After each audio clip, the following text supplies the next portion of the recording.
Hello students, welcome to Maths Online classes. In today's video, we are going to start the revision of our next topic, that is factorization method. Okay, so in quadratic equation, we have three methods of solving the equation. The first one is factorization, the second is completing square, and third is the quadratic formula. So in this video, we are going to talk about the factorization method. Okay, so factorization method, this is also known as splitting of the middle term. Okay, in our previous classes we have already learned the method of splitting a quadratic equation and splitting the middle term of it. So that method is also known as factorization method. Let's quickly see what is it. Okay, suppose we have a quadratic equation of the form ax square plus bx plus c. Okay, and we have the values of a, b and c. First of all, we will multiply a and c and we will factorize it, and we will find any two factors such that the sum of it or the subtraction of it and they together give me the value b. Okay, multiplication of a and c, we will factorize it and we will get any two factors such that they will give me answer as b, either in addition or in subtraction. Then we will use the grouping method of factorization and then we will get the roots. Okay, now let's see what is the example to understand the concept better. Suppose we have an example x square minus 9x plus 20 equals to 0. First of all, we will see that what is the value of a, b and c. Here a is 1, b is minus 9, c is 20. So according to the method, we have to multiply a and c. So a into c, that is 1 into 20, 20. So the factors of 20 are 2, 2 and 5, but we only need two factors. Okay, now suppose I take the factors as 2 and 5. So 10 and the other factor left is 2. So 10 and 2, can I get 9 by 10 and 2? No, if we add it, we will get 12. If we subtract it, we will get 8. We will not get 9. So we will take another factors. Now we can take factor as 2 into 2, 4 and 5 alone. Can I get 9 by using 4 and 5? Yes, we can get it by adding them. Okay, so we have to add them, 4 plus 5. But we also have to see the sign of b. We have b as minus 9. But here I am getting my answer as 9. To get the sign of minus, I have to subtract both of them. That is minus 4 and minus 5. So minus 4 minus 5, we know that minus minus gives me plus and sign is of negative. So then my answer will become minus 9. So according to this, we got our factors as minus 4 and minus 5. Okay, so now x square minus 9x plus 20 equals to 0 can be written as x square minus 4x minus 5x plus 20 equals to 0. Now in the first two terms, I can take x as common.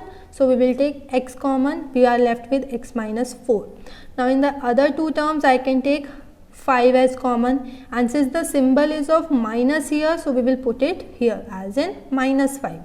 So we will be left with x minus 4. Always remember that in this method, both the factors here, x minus 4, they will come automatically as equal. If they are not getting equal, then you have taken the common thing as wrong. Okay, so we are left with x minus 4 and we will collect this x minus 5 together.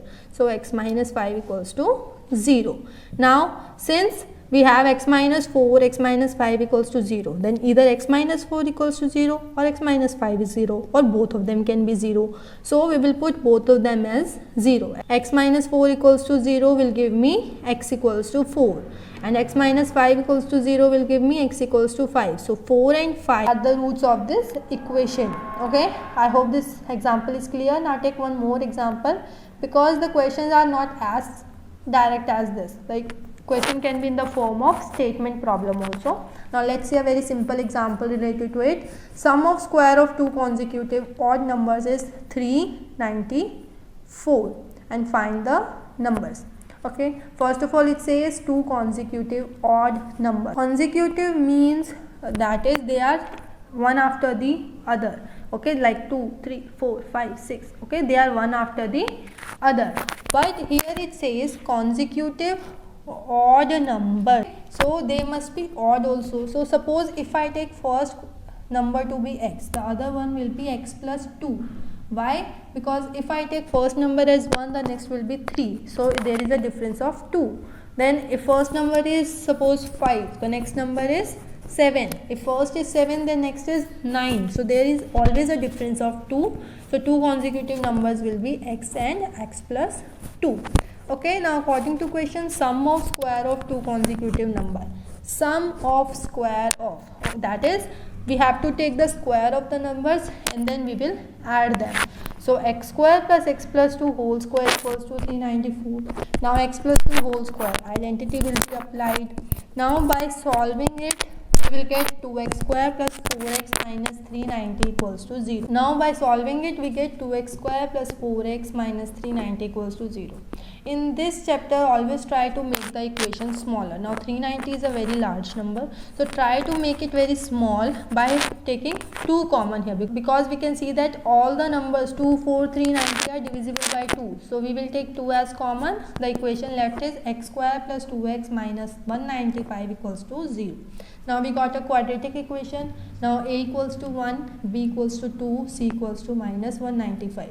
Again, by applying factorization method, a into c is minus 195. We will make the factors of it, and again we will find any two factors such that it will give me 2 if I subtract or add them. By looking at the factors, we can see that factors are 15 and 13, and if we subtract them, we will get 2. So here I got the factor as 15 and 13. So we can write x square plus 15x minus 13x minus 195. Then we will take x common. We got two factors, so x is 13 and minus 15. Now you can see that if x equals to 13, x plus 2 is 13 plus 2, 15. If x equals to minus 15, x plus 2 will come out to be minus 13. So required numbers are either 13 or 15, or you can say minus 15 minus 13. The answer can be both of them because both of them are consecutive. There can be negative numbers and positive numbers also. But if you have the question like this, that take any two positive consecutive odd integer. Okay, if it says positive also word in the question, then you will take only the positive values, that is 13 and 15. It will say negative in the question, you will take only negative values. Here it doesn't say any of these, it say only odd integers. So we get these two different pair of the answers. The answer can be, first answer is 13 and 15, the second answer is minus 15 and minus 13. Now let's see previous year question based on this topic, that is factorization method. Okay, the first question is solve these equations. Now these equations are very direct equation that you have to apply factorization method, that 4 root 3x square plus 5x minus 2 root 3. First we will multiply a and c. Then we will factorize it to get sum of difference as a 5. Okay, now second question is quite simpler. Second part is quite simpler because there is no need to make the factors. The factors are already given in the question. Okay, we can write it as x square minus root 3x minus x plus root 3 if we multiply the middle term. Now you can see that we can take x common here and minus 1 common here. So we will get my factors very directly, no need to factorize it. Okay, now third question is also the similar one. Now coming to the second question. For what value of k x equals to 3 satisfies x square minus 2kx minus 6 equals to 0. Now this is the question of the part 1. Okay, the question is based on the topics discussed in the part 1 of the revision videos, that what is the value of k for which x equals to 3 satisfies the equation. That means x equals to 3 is the 0 of this equation. It satisfies it means that if I put the value of x as 3 in the equation, we will get my answer as what is given in the right hand side. Okay, so my left hand side and right hand side will come as same. So if I put 3 here, so 3 square minus 2k into 3 minus 6 must be equals to 0. So 9 minus 6k minus 6 equals to 0. So 9 and 6 will give me 3. minus 6k equals to 0. After solving it, we can see that the value of k will come out to be 1 by 2. Okay, 3 equals to 6k, 6 will come in the division. So 3 by 6 is 1 by 2. Okay, now let's see the next question. If a number is added to twice its square, then the resultant is 21. Write the quadratic equation for this situation. They haven't asked for the zeros or the answer of this question. They only asked the equation related to it. Okay, now look at the question. If a number is added to twice its square, that is, suppose the number is x. Okay, suppose that number is x. We have twice its square. That is, we have to square it and then take a twice of it. Okay, now if a number is added, okay, if I add this number to this, that is 2x square plus x, the resultant is 21. Resultant means that after adding, the answer will come out to be 21. So equals to 21. So we will take 21 on the other side. We will get 2x square plus x minus 21 equals to 0. And this is the quadratic equation related to this situation. Okay, I hope this question is clear to all. Now next question. The area of right angle triangle is 480 centimeter square. If the base of triangle is 8 centimeter more than twice the height of triangle, then find the sides of triangle. Okay, area of right angle triangle. You have to remember that what is the formula for area of right angle triangle? Half into base into height. Okay, now what is the base? If the base of triangle is 8 centimeter more than twice the height, it says that base is 8 centimeter more than twice the height. That means base is dependent on height. So we will let that height is equals to, suppose, x.